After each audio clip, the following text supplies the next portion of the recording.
prostrate fall. Bring forth the royal diadem and crown him Lord of all. Bring forth the royal diadem and crown him Lord of all.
Join the everlasting song and crown him Lord of all. We'll join the everlasting song and crown him Lord of all.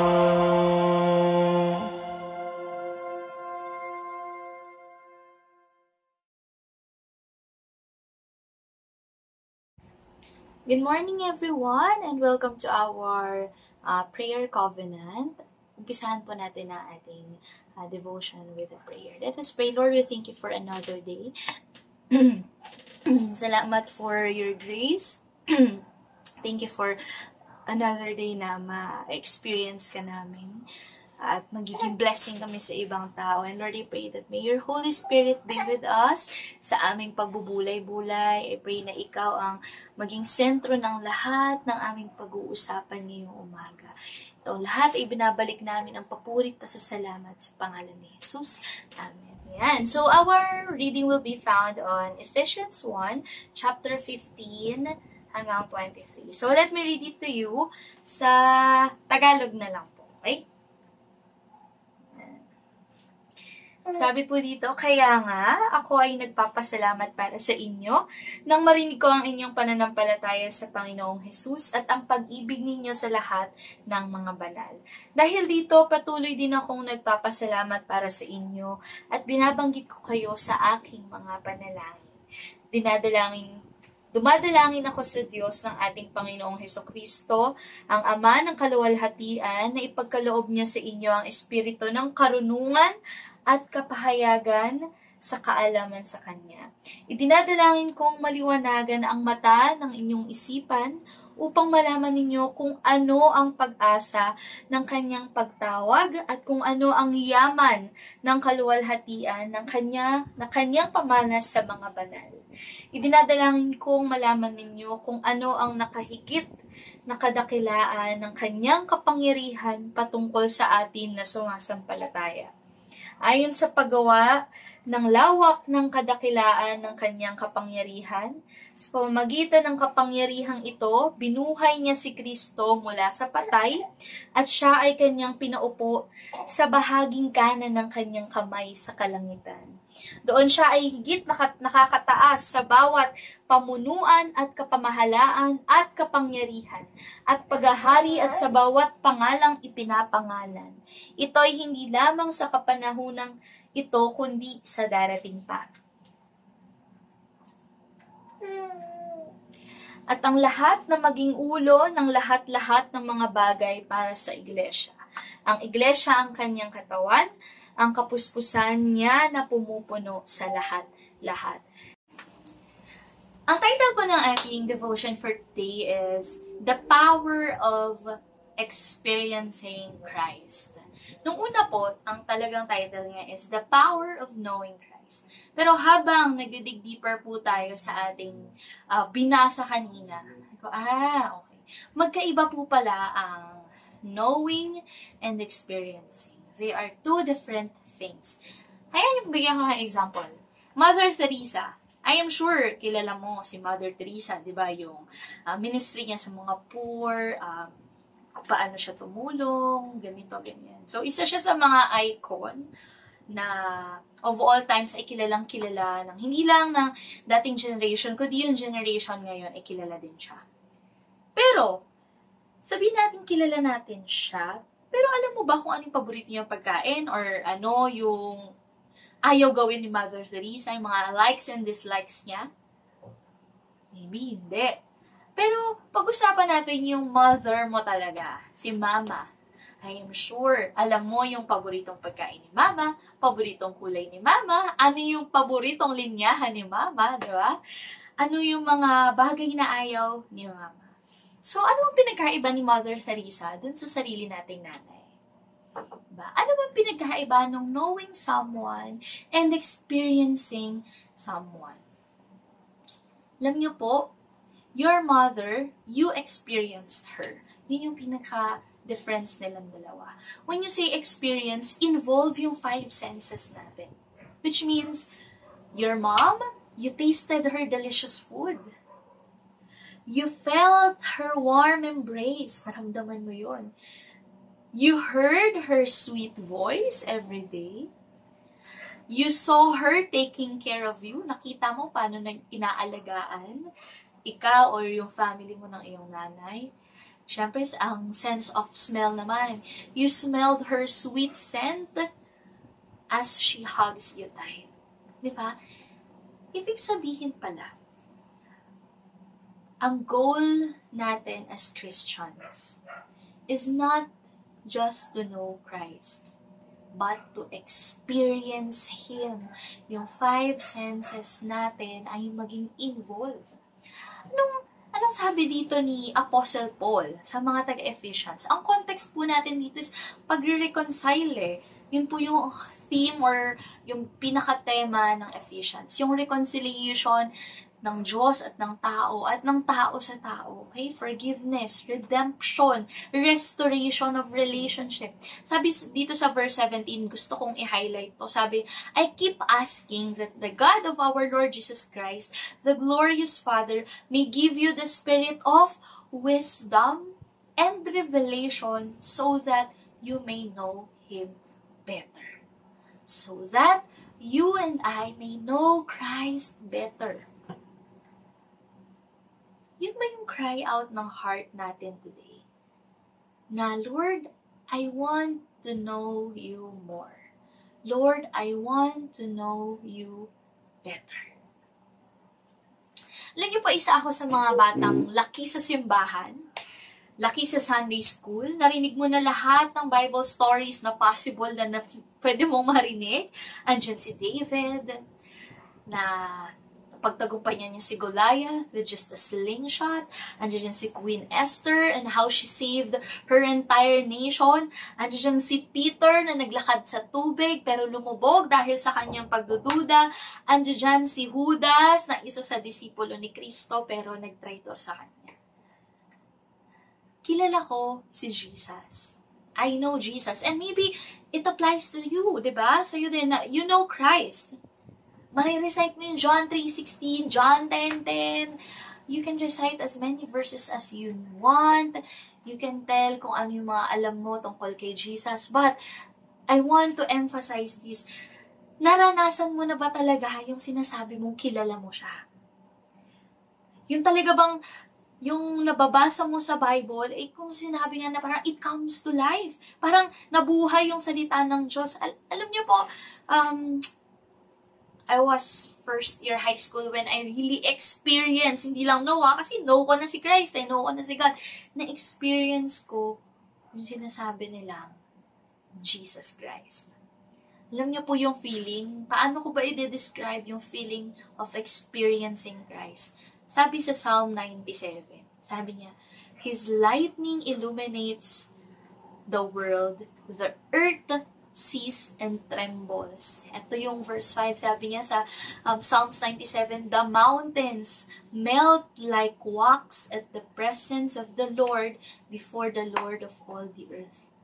Yun po yung pakiramdam ko nung first time kong na-encounter yung love, yung grace, yung acceptance ng Lord. Yung para akong bundok, na parang feeling ko ang laki-laki ko, ang mighty-mighty ko. Pero at the presence of God, walang-wala ako. I am melting away. Diba? At the presence of God, mapapaluhod ka na lang. At the presence of God, you will see how sinful you are and how holy God is. You will see that God loves you in spite and despite of your sins. God loves you before, now, and even after many years. Andun pa rin yung unconditional love ng Lord. And years passed. Yun yung beginning of me experiencing Christ.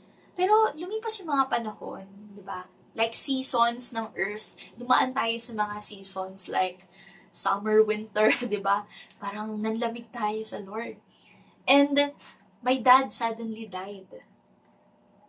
Namatay yung papa ko. I feel numb. I feel very vulnerable. I tried to distract myself. And maybe because of the pain, I hid from God. Diba? Parang si Adam and Eve lang. I hid from God. Natago ako sa Lord as if talaga makakapagtago tayo sa Lord. 4 na taon lumipas, nakipag-battle ako sa same old problems ko. Wrong relationships, chasing the wrong people, doing the wrong things, living the life of sin. And after all these years, I thought my sin was too great. That I was too dirty, I was sinful, undeserving. Akala ko susuko na yung Lord. But you know what? Sabi nga sa verse, diba? Where sin abounds, grace also abounds. Sa mga part ng buhay mo na weak ka, ando dun yung grasya ng Lord, pasasapatin ka. God was silently working behind the scenes for my redemption. And katulad nung tatay, nung alibughang anak, ang Diyos, ang Panginoon, He is patiently waiting for your return every time na aalis ka. Hindi para i-reject ka, hindi para pagalitan ka or ipahiya ka, but God is waiting para ibalik lahat ng nawala sa akin at sa iyo. God was waiting for you to be redeemed. God was waiting for you to be restored. God is just waiting. Another thing that really caught my thought, yung talagang na nakita ko or sobrang nag-emphasize sa akin. Sabi niya, the same power that raised Jesus from the dead is living inside of you. Yung power na talagang nagpa-resurrect kay Christ, kasi yun din yung power na meron ka at meron ako. Sabi niya dito, the power, yung authority, sabi niya, Christ far above all rule and authority, power and dominion. Every name, lahat ng pangalan na yan, hindi lang sa age na to, kundi sa mga susunod pang panahon. Sabi dito sa verse 22, sabi niya, God placed all things under His feet and appointed Him to be head over everything for the church. Sabihin, ganun yung authority ng Lord sa buhay natin. Whether we accept it, whether we recognize it or not, ang Lord, si Jesus Christ, siya ang may authority. Okay? I have heard people saying that Jesus is not real, right? Na sinasabi nila na gawa-gawa lang yung religion as such. But you know what? Even the devil knows Christ. Diba? So, kung ikaw hindi mo kilala si Kristo, edi, buti pa pala si devil, kilala niya si Kristo at nangangatog siya at the name of Jesus Christ. Diba? And maybe you can relate with my story that you feel lonely. Like me, namatayan ka din ng someone special to you. Diba? You have a sin or a battle na until now, you're still struggling with it, nag-struggle ka, problema ka. Or pakiramdam mo, nahihiya ka sa past mo, nahihiya ka sa current situation mo. You feel helpless. And so, ito yung dapat mong pakinggan. That, sabi nga, while we are still sinners, Christ died for us. Ito yung sinasabi ko na hindi lang head, hindi lang knowledge ang kailangan dito, kundi yung heart. Ma-experience ng heart mo, yung love, yung grace, yung forgiveness na ino-offer ng Panginoon sa atin. Ano yung sabi, while we are still sinners, Christ died for us. Hindi inantay ng Diyos na magbago ka bago siya namatay sa krus. Hindi inantay ng Diyos na talikuran mo yung kasalanan mo bago siya namatay para sa'yo. Hindi inantay ng Diyos na maging mabuti kang tao bago ka niya mahalin. You see, that even though andun ka sa season mo na hindi mo nare-recognize ang Panginoon, nakikita mo siya as someone na KJ, hindi mo hinahayaan yung authority niya sa buhay mo. Still, andun yung pagmamahal ng Lord. Andun yung sacrifice ng Lord. And I want to end with this from Philippians 3 verse 8 to 10. Sabi